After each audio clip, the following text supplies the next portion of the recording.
So it's not like you can just repeat or learn from somebody else, second or third hand from the Buddha. That means produced from the Buddha's teaching, and then you can be enlightened. It has to be a living teacher, yes.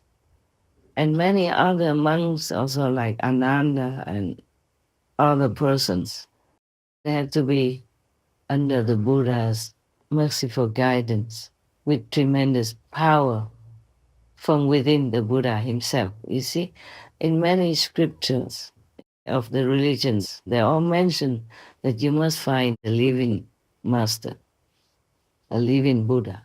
But many people just brush by it and they don't really pay attention to it. And they also don't know where to find the master and what kind of master that will be. How could they even test to know if the master is good or not? It's not like you go into the store, and then you can try some clothes on and know that it fits you. Yes, it's harder. If the master has teachings printed into a book or something, then maybe you can read it first and then you will know that the master is good for you. Or if you have enough fortune and a little purity and sensitivity, then you might see the master in the inner realm of heaven, of the liberated realm, and see the master doing this and that and rescuing other people. With your spiritual eyes, in your inner vision, then you know this master is truly a master.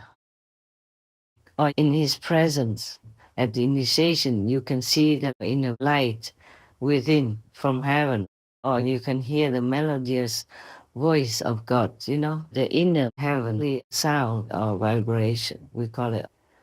Then, of course, you're happy and you will cleanse all your karma the day that you are fully initiated. Your karma begins to leave you because positive and negative cannot mix into one. So you see, after being the Buddha's disciple and being taught by him already to meditate, or maybe this Kuan Yin method, Mahākāśyapa still continued to eat once a day and live the way he did before with the 13 virtues, 13 disciplines of asceticism. But you see, it's not because he was an ascetic or ate once a day that made him become an arhat. No, no. Even if you eat 3 meals a day, you can still become an arhat if you meet the Buddha, the great Buddha like Shakyamuni Buddha. Yes. And if you don't eat fish people on Friday, or you eat animal people, meat instead, or you don't pray a lot, or you never knew what spiritual practice was before. But if you meet a great master like Lord Jesus, then of course you will be enlightened and you will reach your own sainthood after. Depends on how little karma you have already and how is your purity, how your sincerity, which will lead you forward and upward. Many monks of Shakyamuni Buddha at that time ate once a day and maybe drank some fruit or vegetable juice in the afternoon. Yes, the Buddha allowed that. But it doesn't mean because they ate once a day or they went out begging, that's why they became Buddha. No, no. It was because they had a great master, the Buddha, the living master, who imparted to them good spiritual practice of meditation. It's not that you force yourself into asceticism, then you become Buddha. It's not like that. Whether you do or not do asceticism, you still can become a saint if you have a master who imparts to you the right way. Because he doesn't just impart to you the right way or even a mantra, but he imparts to you also his energy to support you to uplift you, just like a blood transfusion, until you become well on your own, which in this Dharma ending time is rather more difficult than in the Buddha's time. But we can make it, and we have made it up to now. We still can continue to make it. And we will not leave the suffering people or beings as long as we're still alive. We try, even though it's hard, it's heavy karma. And there's all kinds of restrictions and limitations. For example, how I live my life now, it's like imprisonment. I can't even walk out, go even just a few hundred meters for a walk or anything like that, you know.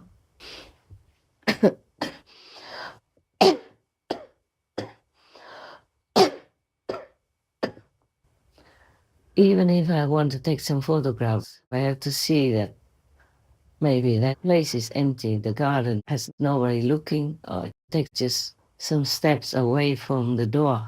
You know, when it's quiet time and the whole area is empty. Yes. And then when I come back, I have to pay for it, you know, spiritually. I have to make it up more, meditate much longer.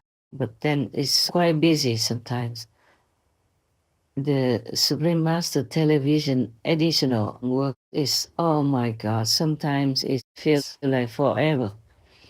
From yesterday morning until now, I haven't closed my eyes because there's too much work on Supreme Master television for me alone. And I'm not very good with computers or high tech or anything, you know. So in order to find some English word that I have forgotten how to write correctly or to know the meaning of it, it takes me a long time. I have to take out a dictionary and look all over for it. And sometimes that dictionary doesn't have it. I have only one with me. I can't just carry everything when I'm on the run. Sometimes if I'm on the run for safety reasons, I have only one pair of clothes on my body and the handbag. Nothing else. Everything else, I maybe have to ask somebody to send later or go without or buy it on the road. Yes. So I can't have a lot of dictionaries with me. I have 25 volumes of English dictionaries, very thick books. Each one of them weighs at least a kilo and is very thick and very big. But I can't just take them everywhere with me. I took them sometimes before to different countries, but I can't afford to anymore. That was those times when I still lived with people. I still came out and saw you in a retreat or saw you daily, you know, when you visited. But now I'm just in house arrest, volunteer house arrest. Can't go anywhere, can't do much. I'm not complaining, okay? I'm just telling you some corner of my life because you wanted to know. You see, whoever you want to be your master should have a lineage of transmission of power. And if you're lucky, you find a master, even if he's a monk or she's not a nun, but she has the lineage of enlightenment within her being from her master, then you might be able to see her real master or his own master, or maybe he himself is a master. The lineage of enlightenment doesn't always stay in one religious order. It could run to another type of religion, which you think is a different religion. But it's not like that. It's not like you have different religions. Just like how Shakyamuni Buddha was an enlightened master, great enlightened master. And he transmitted his spiritual lineage to his close disciples. And these close disciples branched out and taught others, you know, whoever came to them in their time. And there was even 10 of them, and they took turns. Or maybe they had only one leader of monks at the time who did all the transmission. initiations.